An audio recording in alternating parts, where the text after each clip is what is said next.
buenas noches, Jorge.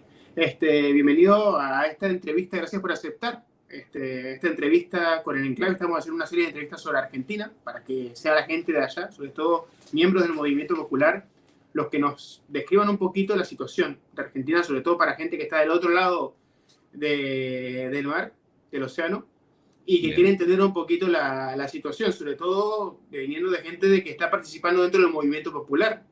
Vos te puedes presentar, decirme a qué movimiento perteneces y en qué están trabajando. Bueno, nosotros ahora estamos, primero que nada, gracias por la invitación, Germán, Hugo. Mi nombre es Jorge Marcelo Pérez, soy licenciado en Relaciones Internacionales, estoy maestrando en Sociología. Pertenezco al CEA, que es el Centro de Estudios Agrarios, soy militante del campo popular. Trabajamos desde hace muchos años en todo lo que es el interior profundo de Argentina, lo que son las economías regionales, los pequeños y medianos productores en escalas bajas, que son los que producen el alimento. Por ahí recién lo comentábamos así tras cámaras, sería, en la trastienda, son los que producen alimento para las poblaciones del interior, el huevo, la carne de gallina, la cabra, la verdura, la fruta, toda esa pequeña agricultura y ganadería familiar es la que produce el alimento. Y nosotros trabajamos con la intervención de los organismos estatales y como organización intermedia, porque estamos nucleados también en el Foro de la Agricultura Familiar, tratamos de generando organización en estas comunidades, y desde ahí estamos, en el interior profundo. Me imagino que ahí ha tocado el tema, pero viéndolo más general, ¿no? Así como se ve, porque lo que se ve acá en las noticias, ¿no? Gana Milei, eso fue noticia en todo el mundo, sobre todo por el personaje que era Milei, pero ahora lo que ha sido noticia es el tema de la aprobación de esa ley ómnibus, ¿no? Que para la gente que está fuera de Argentina es un poco difícil de comprender porque es un paquetazo realmente que a pesar de que no se aprueba en su totalidad porque se negoció un poco, de todas maneras sigue siendo lesiva, ¿sí? Y se aprueba en un entorno también que recuerda un poco al pasado argentino, ¿no? 150 heridos, detenidos, represión contra el movimiento popular. ¿Cómo están ustedes ahora? ¿Cómo podrías describir el escenario que están viviendo ustedes como argentinos? En términos económicos, socioeconómicos, un periodo de crisis profunda. Si bien veníamos en un proceso de crisis a partir de inflación, del aumento de los alimentos, sobre todo para los sectores populares, el aumento de los alimentos es determinante en la economía familiar porque el ingreso se va primero en alimentos y eso ordena el resto de la economía. En lo que hizo a la devaluación inicial del gobierno de Milei, generó una devaluación que inmediatamente envió a una porción muy grande de la sociedad, sobre todo la clase trabajadora en su totalidad, pero las clases medias bajas pasaron directamente bajando la línea de la pobreza, teniendo en cuenta que nosotros medimos la pobreza a partir de una canasta familiar básica.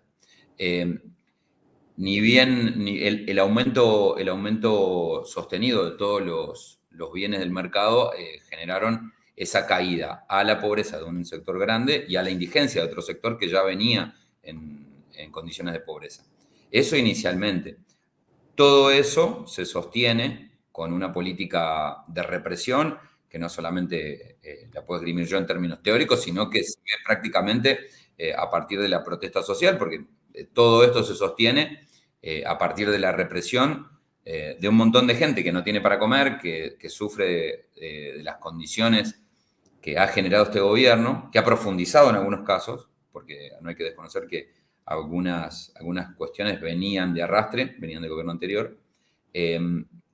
Todo eso se sostiene a partir de la represión, a partir no del diálogo, ni de la ayuda, ni de políticas paliativas, sino que lo que están planteando es un retiro total del Estado en una sociedad que estaba sostenida por la intervención del Estado y todas las políticas públicas que pudiera generar. Este retiro, ¿sí?, se plasma en una ley que nosotros denominamos ley ómnibus. El oficialismo la denominó ley o punto de partida para la libertad de los argentinos. Una ley que inicialmente tenía 664 artículos, termina a partir de la negociación, como bien vos decías, en 383. y que el viernes tuvo tratamiento parlamentario de la Cámara de Diputados, en la que se aprueba la totalidad del tratamiento. La crisis, si nosotros en el interior profundo, en el interior del interior, como le decimos, se vive por las condiciones económicas, por las condiciones de la producción de alimentos, ¿sí? Porque también lo comentábamos hace un rato, la apertura de las exportaciones indiscriminadas, ¿sí? El retiro del Estado, por ejemplo, en la exportación de commodities, hace que un producto como el maíz, por ejemplo, que utiliza el que cría cerdo, el que cría gallinas, por ejemplo, que cría pollo, termina teniendo el valor que pueda tener para un habitante de España, como es tu caso, el mismo valor que tenemos nosotros aquí en Argentina, teniendo en cuenta que los ingresos son diferentes y que las escalas productivas también son diferentes. Hay toda una serie de cuestiones para analizar en cuanto a la crisis que estamos viviendo, ¿sí? Y la verdad es que si recurrimos a la cuestión histórica, nos ha pasado varias veces, ¿sí? En ninguna obtuvimos finales felices. Estas crisis con estas políticas, con el retiro del Estado, con todas estas cuestiones, siempre han generado exclusión, pobreza, represión, en muchos casos hasta desapariciones y asesinatos, en lo que fue para nosotros el periodo de dictaduras, de todo lo que fueron los gobiernos de facto, que también se sufrieron políticas económicas similares. En este caso, no creemos que vayan a terminar en lugares diferentes. O sea, que ese sincerar la economía pasada por matar de hambre a parte de la población, que ya la estaba pasando mal. Sí, totalmente. Un Estado de este tipo, un Estado sin déficit fiscal, que es lo que plantean, cierra con un montón de gente, con una gran porción de la sociedad excluida del consumo, excluida de la salud, excluida de la educación, excluida del acceso a los servicios básicos. La construcción del Estado tiene, para nosotros, para los sectores populares, tiene el objetivo de ser igualador, de ser interventor para regular muchas cuestiones. Podemos analizar en profundidad algunas cuestiones por ahí que nos han traído hasta acá, pero sin duda el hecho concreto es que para nosotros el retiro del Estado, no para las clases dominantes, para las clases acomodadas, para las burguesías locales, sino para los sectores populares que son muy dependientes de la intervención del Estado, terminan llevándonos a incrementar por ahí las desigualdades, dejar librado todo al mercado, tiene esas consecuencias, ¿no? Y bueno, estamos haciendo una experiencia más, ¿sí? Algunos le dicen que este es el 4M, nosotros lo sufrimos con Martínez de Oz en la década de los 70, con Menem en los 90, con Macri hace 4 años, 5 años atrás, en el proceso que duró 2016-2019, y 2016-2020, y ahora con Milei. Le decimos las 4M Sí. por esta cuestión, ¿no? Che, Marcelo, no sé si viste la entrevista la semana pasada que le hice a otro abogado, casualmente a Marcelo, pero sé que es un nombre común en Argentina, el Marcelo, ¿sabes? Y Sí. le preguntaba lo mismo, ¿no? La situación de Argentina antes de Milei, ¿no?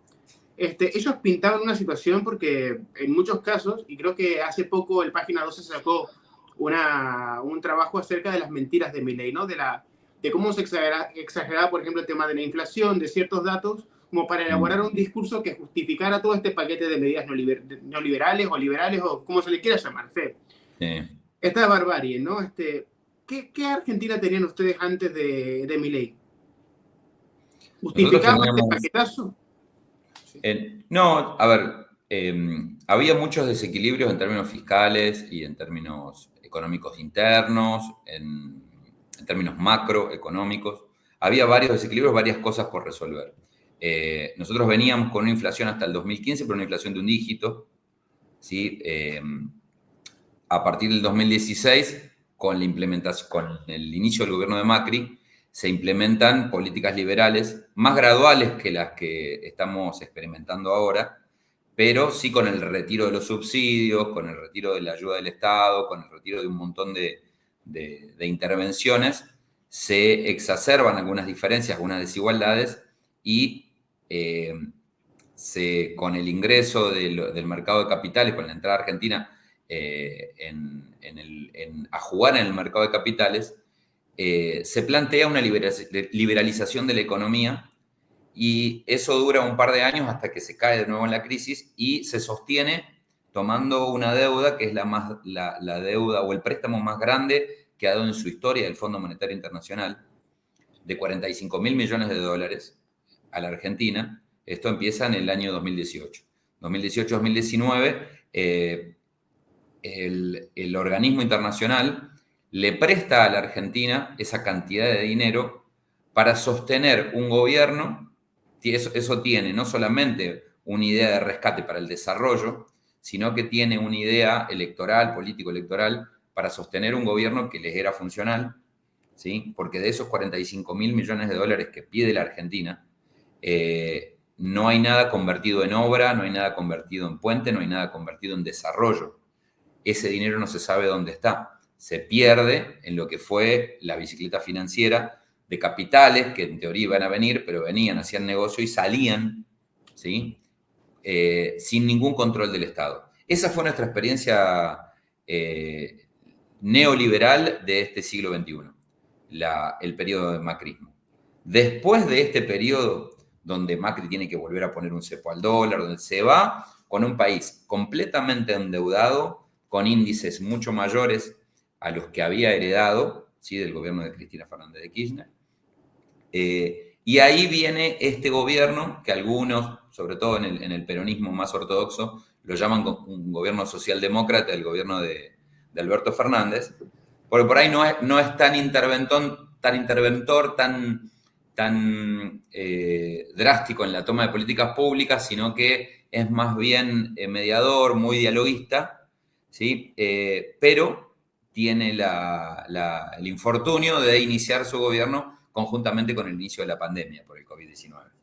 Entonces, la pandemia dura lo que dura, las economías mundiales caen. Alberto Fernández tiene, para sostener la matriz productiva nacional, hace una fuerte emisión de divisas del Banco Central para sostener sobre todo la matriz productiva, las pymes, las pequeñas y medianas empresas, a través de la emisión interna. Esto, sin duda, que sostiene la matriz productiva, porque la mitad de los sueldos de las pymes las termina pagando el Estado. Genera una intervención fuerte en esos términos, porque se había caído el consumo, estábamos en pandemia, y lo que se busca es lograr eso. Ahora, esto genera, por otro lado, consecuencias, que son la de el aumento de la inflación por la emisión monetaria. Esto sumado a que nosotros pasamos en los últimos años del gobierno de Alberto Fernández una de las sequías más importantes de nuestra historia. Eso redujo muchísimo la producción de commodities y la exportación en consecuencia. Y eso generó también otra caída, otro flujo de emisión monetaria, que generó más inflación. Ese proceso termina generando un malestar muy grande, y esta expresión, lo que nosotros llamamos las nuevas derechas, porque la verdad que hay muchas comparaciones en términos en la sociedad internacional, en otros procesos políticos internacionales, que se asientan sobre estos malestares. Es más, hay toda una teoría que dice que las nuevas derechas, como que las nuevas derechas son ahora rebeldes y revolucionarias, porque plantean una revolución, se asientan sobre el malestar, ¿sí? Y levantan las banderas por ahí de la lucha y de la rebeldía, que históricamente fueron una marca para la izquierda. Se apropian de esas banderas y a partir de eso construyen un discurso de incorrección, de antipolítica, por ahí de generalidades. Y lo que terminan logrando, por ahí en términos prácticos, es que pasó en Argentina. En Argentina el grueso del votante de estas nuevas derechas es el menor de 30 años.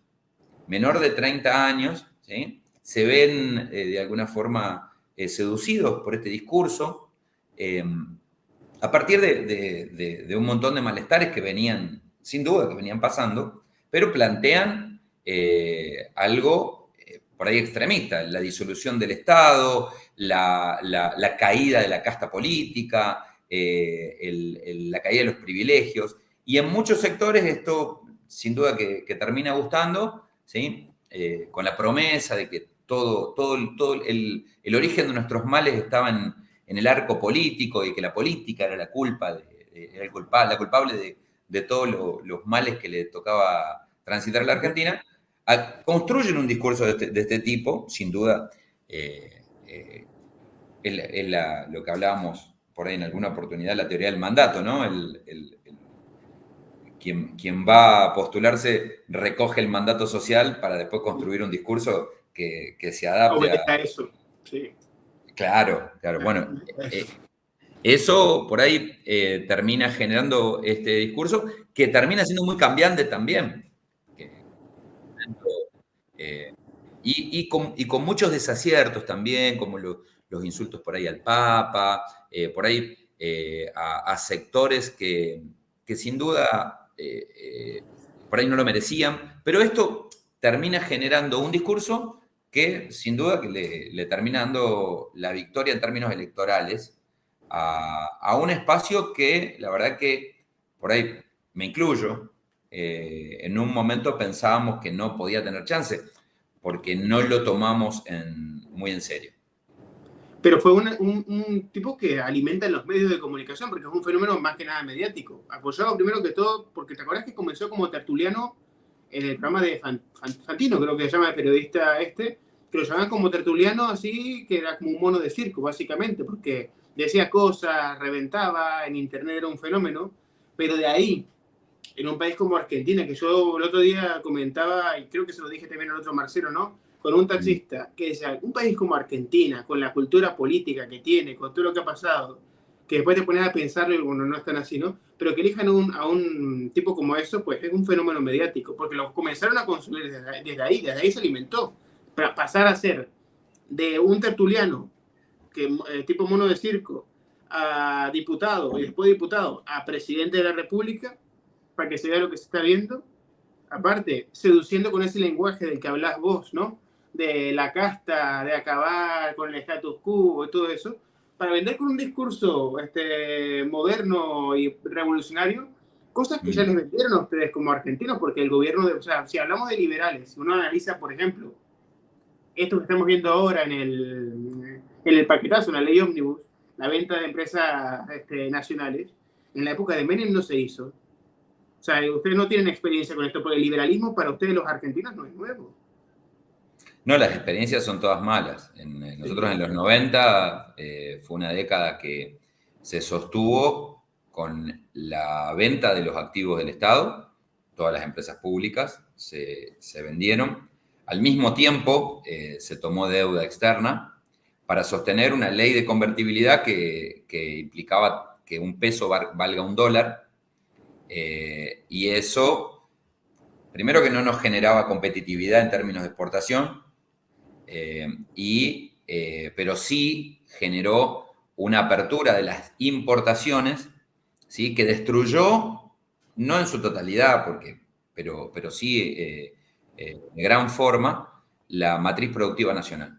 Esta apertura de las importaciones generó muchísimo desempleo, y ahí por ahí podemos hablar un poco, ¿no? de cuáles son nuestros horizontes, ¿no?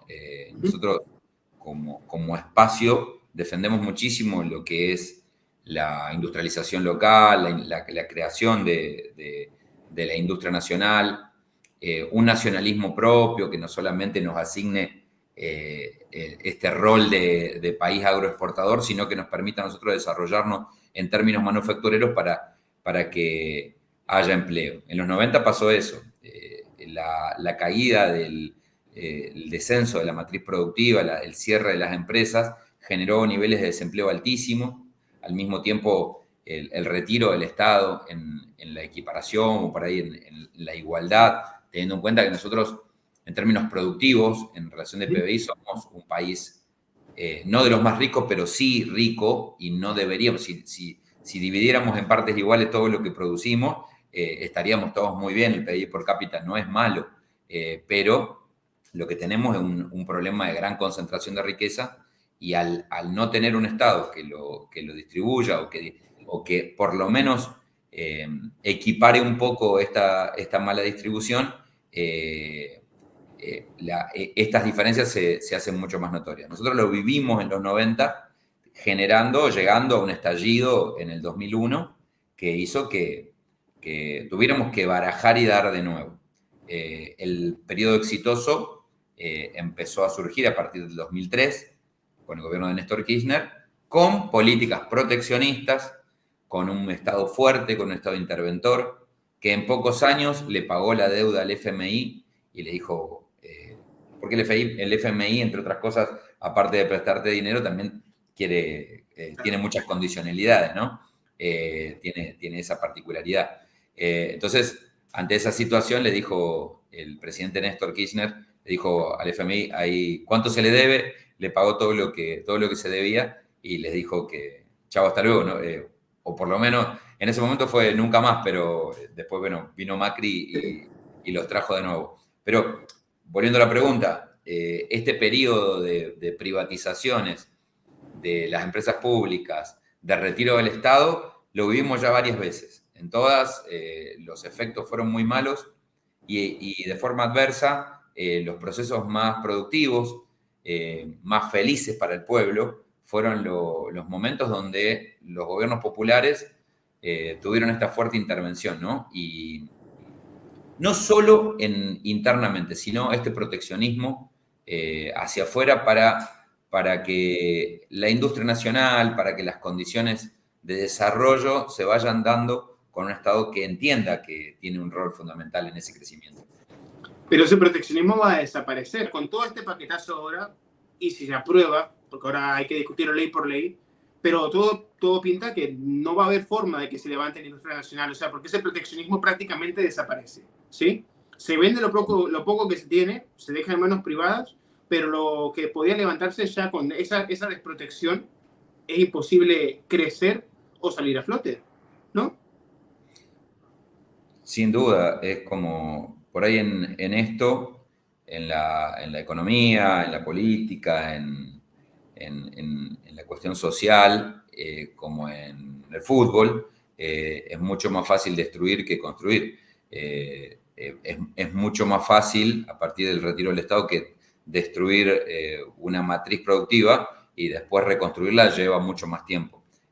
Nosotros esperamos que ¿A qué apelamos nosotros en estos momentos donde se inicia un proceso de liberalización económica, de liberalización y de retiro del Estado? Nosotros aspiramos que las estructuras legislativas, las estructuras judiciales también, respondan y sostengan lo que para nosotros es, hasta ahora, ¿sí?, un Estado que interviene en estas cuestiones. Obviamente que lo van a hacer en la medida en que la correlación de fuerza nos permita. Pero hoy en día, por ejemplo, en la batalla que se dio en diputados, hemos perdido la general, ahora vamos a la discusión ley por ley y después pasará al Senado.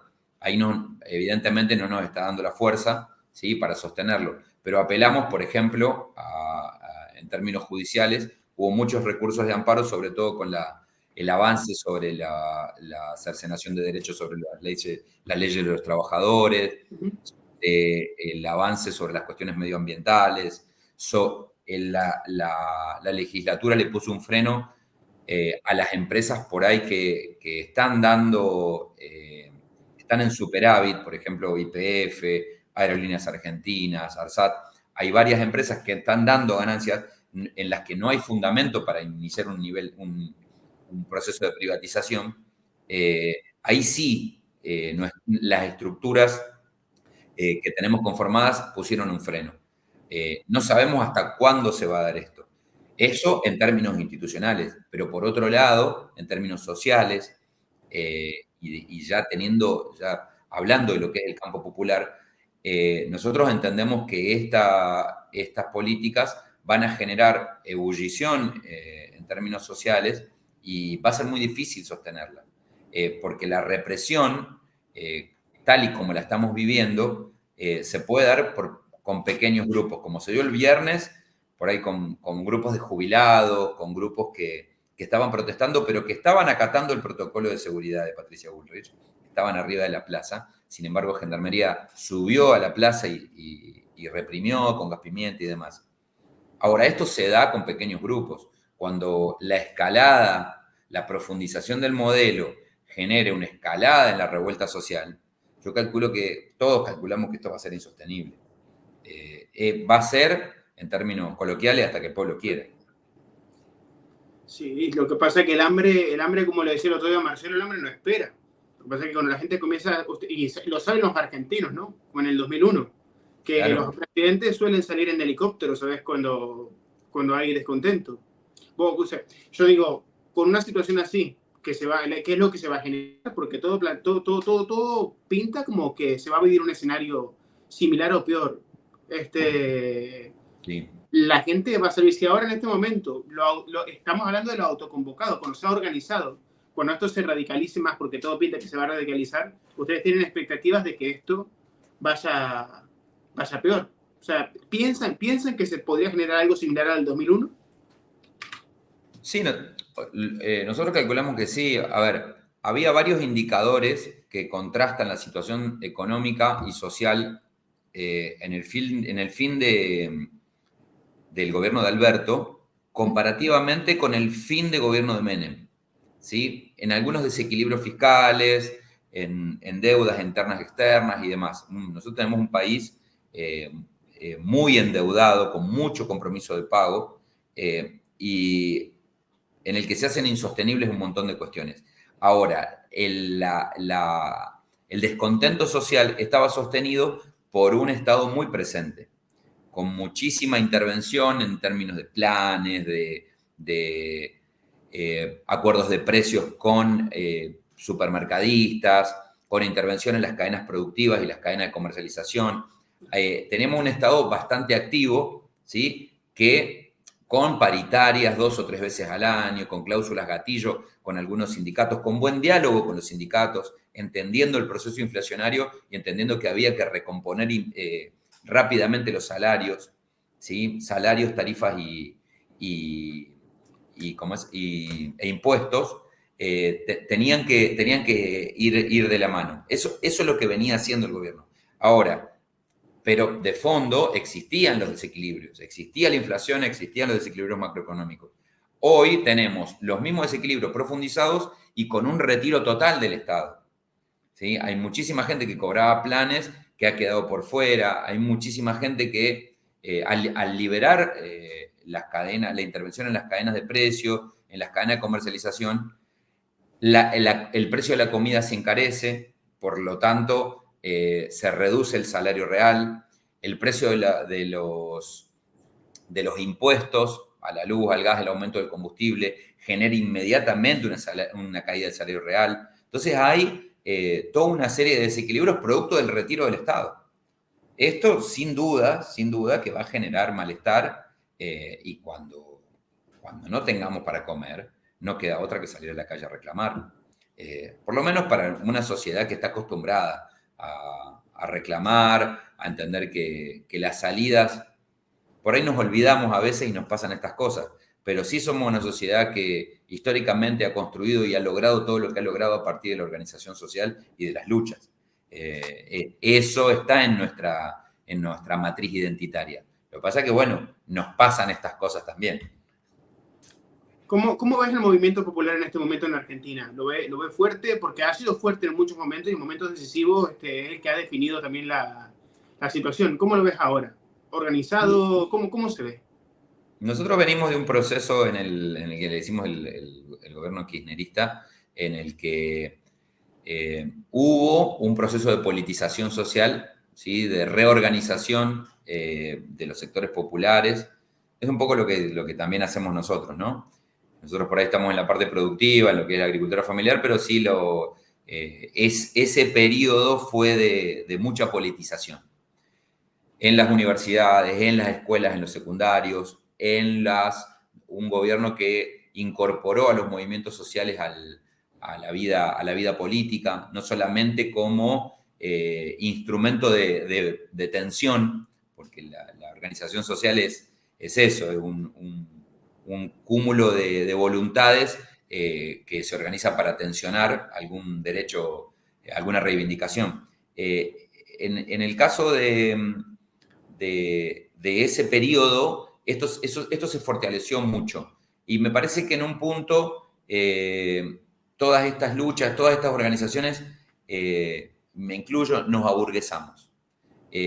Dimos por sentado, en la época de Macri, se luchó bastante, pero en los finales de la época de Macri y en el albertismo, en el gobierno de Alberto Fernández, dimos por sentadas muchas cuestiones que evidentemente no lo estaban. El rechazo a las dictaduras, al terrorismo de Estado, dar por sentado que había un rechazo a la xenofobia, al racismo, a la antipolítica, y que la política y todas estas cuestiones que nosotros pregonamos, la militancia, iban a triunfar por sobre todas estas cosas que nosotros consideramos demoníacas. Bueno, resultó que no, que hubo una porción muy grande de la sociedad que le cayó bien un discurso antipolítico, anticorrecto, xenofóbico, racista, misógino, y que hizo mella en todos ellos y terminaron generando un espacio que terminó siendo victorioso por sobre los movimientos populares. Eso para nosotros es una de las derrotas más grandes. No, el otro día creo que lo conversábamos, creo que me contaba esa anécdota, ¿no? De tu abuelo durante el peronismo, ¿no? Sí. También las sensaciones que se habían generado con respecto a ciertos sectores de la izquierda, ¿no? Por ejemplo, el tema del feminismo, el tema de movimientos similares, ¿no? A lo que la gente denomina progre o posmodernismo ideológico, que diluye un poquito el tema de la lucha obrera. ¿Vos no pensás que mucha gente votó esa opción por todo lo que ellos pueden considerar descomposición? Porque, por ejemplo, a ver, vos te vas a encontrar con gente que puede estar con vos de acuerdo en cosas puntuales, sí, pero que hay cosas en las que no te van a acompañar. Por ejemplo, el tema de feminismo, el tema de una manifestación feminista frente a una iglesia quemando la puerta de la iglesia, claro, el tema de ciertos lemas, ¿sabes? Una sociedad, sobre todo, que puede ser incluso hasta conservadora, ¿no? ¿Pensás que pudo haber pasado eso? Sí, sin duda, es lo que charlábamos. Hay varios autores que hacen análisis al respecto y tienen que ver con la construcción de estas nuevas derechas que hablábamos, ¿no? A partir de las conquistas y del malestar que estas conquistas de los sectores populares generan. Por ejemplo, lo que decía, que también se demoniza y por ahí se agranda más de lo que es, pero que termina pasando por ahí en una manifestación grande, terminan pintando la vidriera a un comercio y eso empieza a generar contrarreacciones. A partir de las conquistas populares, por ejemplo, la lucha por el aborto, los movimientos LGTB, el feminismo en toda su composición y un montón de otras luchas, mismo el caso de, sobre todo en las ciudades, con los movimientos piqueteros, las organizaciones sociales acampando en las plazas o en los parques, empieza a generar todo un malestar, ¿sí? Que en un montón de gente, ¿sí? Que si vos te pones a calar fino, seguramente esté de acuerdo en cuáles son sus luchas y el pedido de sus reivindicaciones, el pedido por sus derechos, pero que en un punto le terminan molestando y generan esto que te contaba yo, un rechazo mayoritario a toda la expresión de reclamo. Entonces, a partir de eso es que estas nuevas derechas generan este discurso de descontento, de malestar y hacen base sobre eso y plantean una disolución total de lo establecido, ¿sí? Como si fueran una nueva revolución para conformar un nuevo orden. Eso es un poco la síntesis, ¿no? Te pongo otro juego, ¿no? Yo creo que la otra vez a Marcelo también se lo dije, ¿no? Hay un artículo, no me acuerdo de qué revista, que dice a Macri lo crearon los progres. Claro. O lo inventaron los progres, no me acuerdo cómo era el tema, ¿no? Acá se da el tema con la izquierda española, ¿no? El tema de la izquierda española, tipo Podemos, Sumar, etcétera, y las reivindicaciones actualmente están un poco desconectadas también del obrero, de la clase obrera como tal, ¿no? Porque vos te vas a un barrio obrero en España, no sé cuál es la situación en Argentina, pero por ejemplo, la gente tiene problemas de base, ¿no? Por ejemplo, ¿qué voy a comer? ¿Cómo voy a llenar la nevera? ¿Voy a poder trabajar más de 4 horas? ¿Voy a poder trabajar no en negro, ¿sabes? Problemas que son de barrio trabajador, ¿no? Pero las reivindicaciones en este momento, por ejemplo, de un gobierno progresista, supuestamente el más progresista de la historia de España, son gastarse en jornadas de lenguaje inclusivo, ¿sí? Si somos ellos o se escriben con X, o si somos todes, o lo que sea. Claro. Sí, hablar de infancias trans, hablar de temas que no importan a la gente, que no repercuten. Entonces, yo te digo una cosa, ahí en ese artículo decía, ¿no? A Milei lo crearon los progres cuando con un 60% de pobreza infantil, el gobierno se le ocurre que el problema que había que entender era el de las identidades, tarjetas de identidad, el DNI, Claro. no binario, cosas así. Y yo te lo digo, yo no voy a entrar en debate sobre el tema de una lucha u otra, pero ese alejamiento de la clase trabajadora, del movimiento popular, de la clase trabajadora, por menos de los problemas, porque si vos te vas a un barrio en Argentina y vos planteas esos problemas o preguntás a la gente por problemas que tienen, te dirían que sería comer o que no se le identifica a ellos con el género que les tocó, que se les está asignando.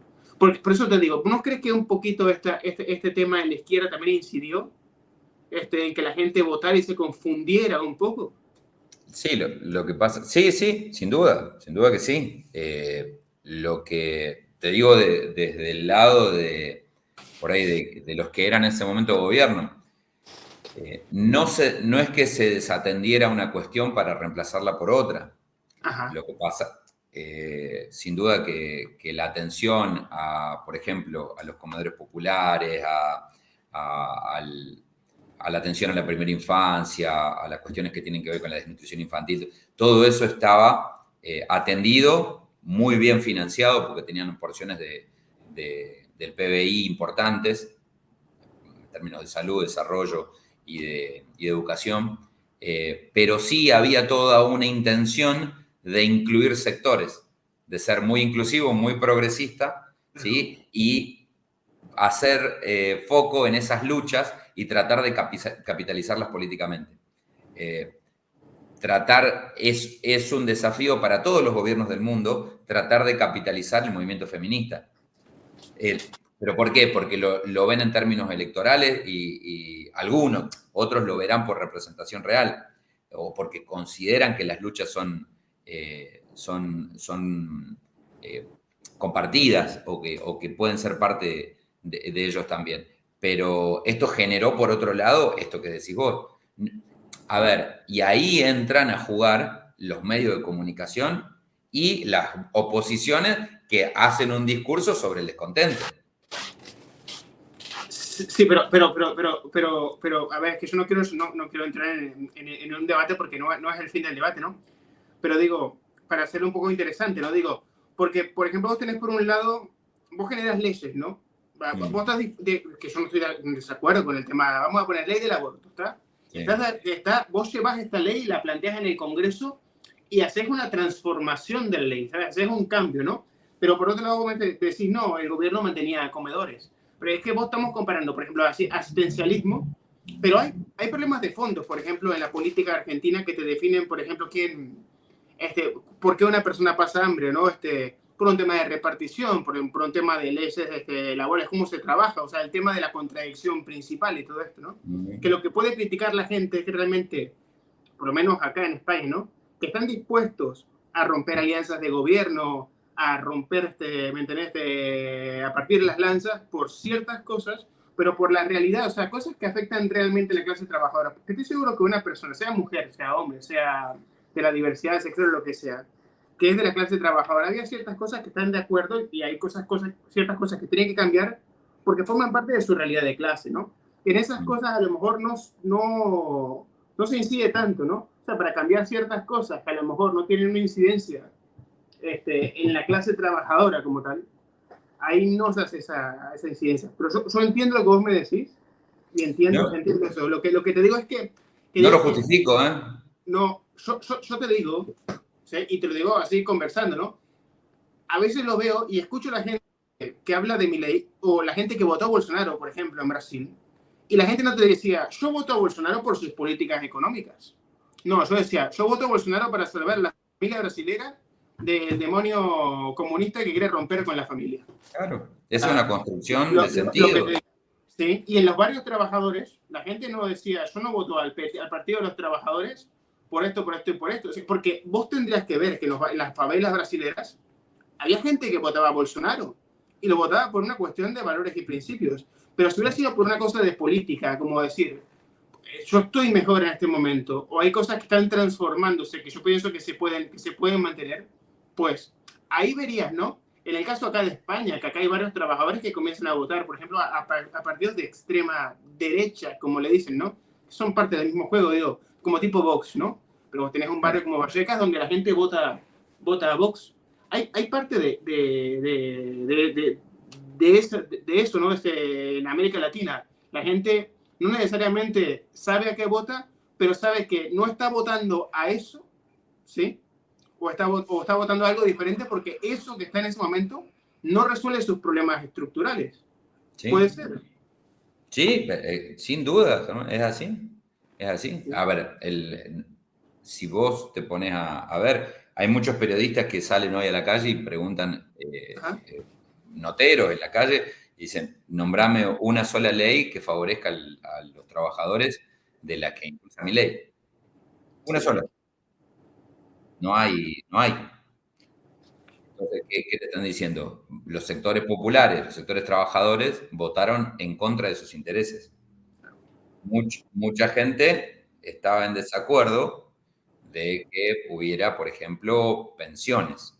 Que había conocido un vecino que recibió una pensión por invalidez, hay muchas versiones de ayudas de este tipo, de intervenciones en términos de desarrollo humano, que son pensiones no contributivas, pensiones por madres de 7 hijos, pensiones por la adultez y demás. Y había mucha gente que estaba en desacuerdo con eso, ¿sí? Con pequeños comerciantes de nuestros barrios estaban en desacuerdo con eso y votaban a Milei para que le saque la pensión al vecino. Claro. Nosotros le explicamos, no, ¿cómo puede ser que esté cobrando? El caso personal, no me gusta hacer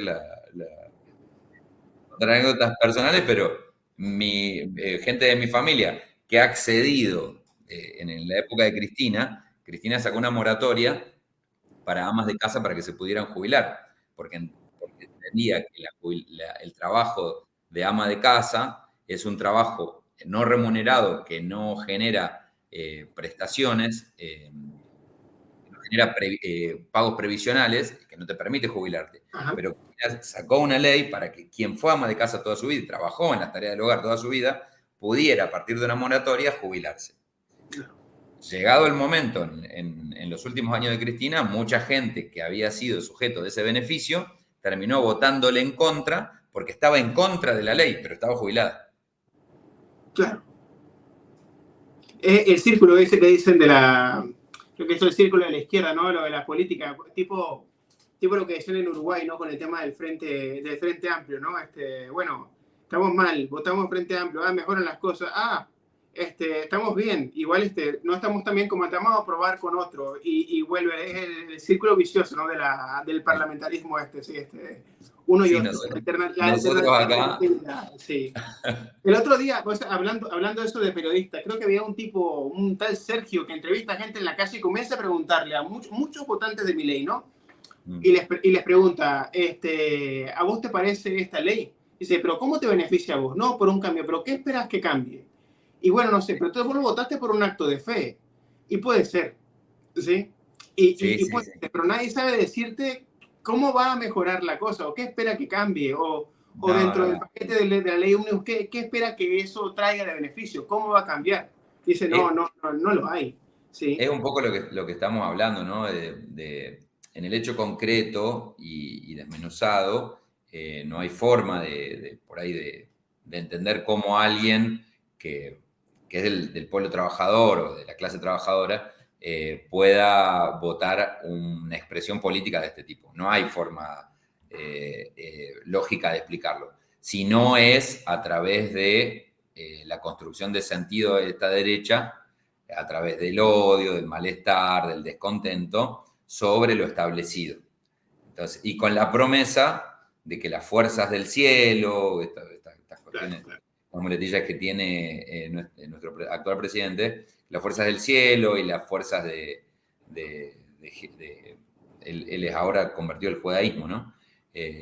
Van a colaborar para que el mercado ordene todo y volvamos a ser la potencia mundial que fuimos a finales del siglo XIX, principio del siglo XX, con una Argentina que en términos industriales no existía, sino que era, como dicen acá, el granero del mundo, un país agroexportador que produce alimento para los países industrializados, ¿no? Claro, tipo granero del mundo. ¿Sí? El granero del mundo, claro, claro. Mm. Ese es el gran anhelo de las oligarquías terratenientes locales. Nosotros tenemos, y esto por ella retrocediendo un poco más, tenemos una conformación de país a partir de latifundios, de la conquista, lo que llamamos la conquista del desierto, donde grandes extensiones de tierra se concentraron en pocas manos, las pocas manos que podían financiar esas conquistas del desierto. Entonces, esa desigual distribución de la tierra generó en nosotros lo que muchos llaman las 1000 familias, que son las 1000 familias dueñas de las grandes extensiones de tierra, un deseo muy grande de volver a esa época, de volver a esos finales del siglo XIX, principios del siglo XX, en los que éramos el granero del mundo, en teoría, un país rico, un país que era potencia mundial.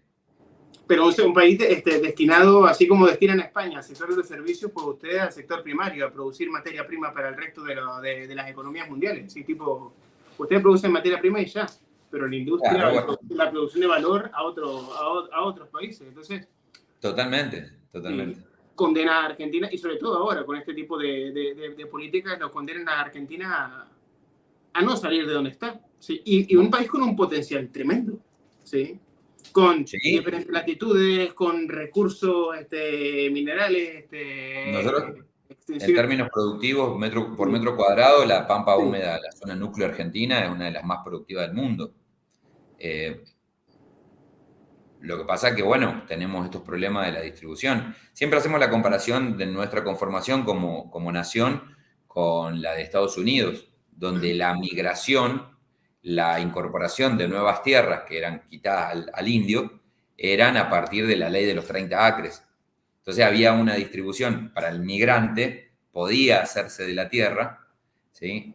Tenía una distribución más equitativa y la producción de la tierra distribuida en tantas manos obligó a que al desarrollo productivo de esta nación tuviera que estar ligado directamente con la tecnificación.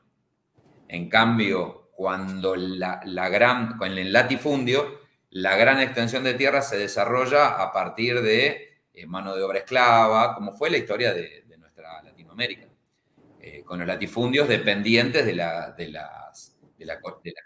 los países colonizadores. En Argentina pasó lo mismo con toda la conquista lo que fue la conquista del desierto, mal llamada conquista del desierto, fue toda la Pampa húmeda y toda la Patagonia, lo que es hoy la Patagonia, conquistada y distribuida en poquitas manos, que eran quienes podían financiar la conquista. Sí, y Jorge, ya para ir cerrando un poco, bueno, no es la última vez que vamos a conversar, espero que no, porque después a lo No, mejor bueno, espero que no. decidís no venir nunca más. No, pero la idea es que este sea el primero de muchos debates y también con otros compañeros, como te decía, también abrir una puerta para seguir el debate y sobre todo en una época donde Argentina tiene que ser debatido, sobre todo por el experimento en que se ha convertido ahora, ¿no? Sí, yo en eso creo que estamos estamos siendo sujeto de análisis para un montón para la comunidad política internacional, estamos siendo sujetos de análisis porque experiencias como estas tan anarcocapitalistas, porque no solamente, nuestro presidente hay que decirlo, no es solamente un libertario, sino un anarcocapitalista, una persona que no cree en el Estado y no cree en la democracia. Sí. Entonces, esos son sus horizontes. Hay una experiencia de ese tipo en un pueblo de Estados Unidos, no recuerdo ahora el nombre, donde terminó todo desmadrado por estas cuestiones, porque el Estado para nosotros, y sobre todo, como decía en el inicio de la nota, el Estado para nosotros es no solamente un ordenador social, sino que es la herramienta que nos tiene que servir a nosotros, por eso militamos y por eso participamos en política, porque queremos que nuestro Estado sea un Estado con un gobierno popular. Y esperemos que con mayor profundización, ¿no? Con la ruptura, de las cosas que necesitan acabarse y con la creación de cosas que necesitan crearse, ¿no? Sí, totalmente, totalmente. Pero bueno, ahí creo, como vos decías, creo que sería una buena oportunidad de contrastar pensamientos, de poder debatir, de poder enfrentar diferentes formas de ver la sociedad, de pensar el rol del Estado, ¿sí? Y el rol de la economía, si más mercado o más Estado. Nosotros tenemos una frase que es todo el mercado que se pueda, pero todo el Estado que sea necesario. Entonces, en ese ida y vuelta, poder construir este ordenador que nos permita, por lo menos para los sectores populares, para los sectores trabajadores, acceder a todos los derechos y a todos los servicios básicos, ¿no? Sí. Pero ojo en manos de quién está el Estado, ¿no? O sea, quién lo lleva. Sí, exactamente, que es lo importante al final. Sí, por eso militamos, por eso participamos, por eso nos formamos, por eso somos nosotros, por ejemplo, en el CEA, tenemos mucho estudio sobre la cuestión de desarrollo, la cuestión productiva, todo lo que es la cuestión agraria, porque es nuestra parte inicial en lo que es nuestra generación de riqueza. Pero sí tenemos que luchar por un Estado que bregue por esta necesidad de agregarle valor a nuestra producción, ¿sí? y poder industrializarnos. Comparativamente, que es lo que hablábamos el otro día con España, España tiene por delante la lucha de salir de ese rol asignado por las grandes potencias industrializadas de Europa, como Alemania, Francia, y desencasillarse de ese rol de país turístico y proponer una industria nacional fuerte que produzca trabajo, que genere mejores condiciones de vida, que genere una movilidad social ascendente para el pueblo trabajador. Esos son desafíos de nuestro pueblo, de los sectores populares. Ustedes allá y nosotros acá, creo que en ese sentido estamos luchando por lo mismo, por poder, levantando esas banderas y avanzando. Como te decía el otro día, como dice el compañero García Linera, a veces avanzamos y a veces retrocedemos. El secreto está en que en ese ir y venir podemos ir ganando centímetros. Y está bien, es lo que hay que hacer. Lo que hay que hacer. Che, Jorge, te lo agradezco muchísimo, en verdad, y por este puente que se abre ahora, ¿sí? Para ir comunicándonos. y son más que bienvenidos. Y de acá, como te había comentado, otros planes de comunicación, hay otros proyectos que vamos a ir construyendo, porque el enclave es un medio de comunicación, pero hay otros proyectos a los que se van a ser invitados, sí. Muchísimas gracias por todo, Jorge, y bueno, nos vemos en la próxima. Sí. Cuando usted disponga, acá estamos, un gusto, un placer, la verdad que hermosa entrevista, muy cómodo, y bueno, esperamos que se repita.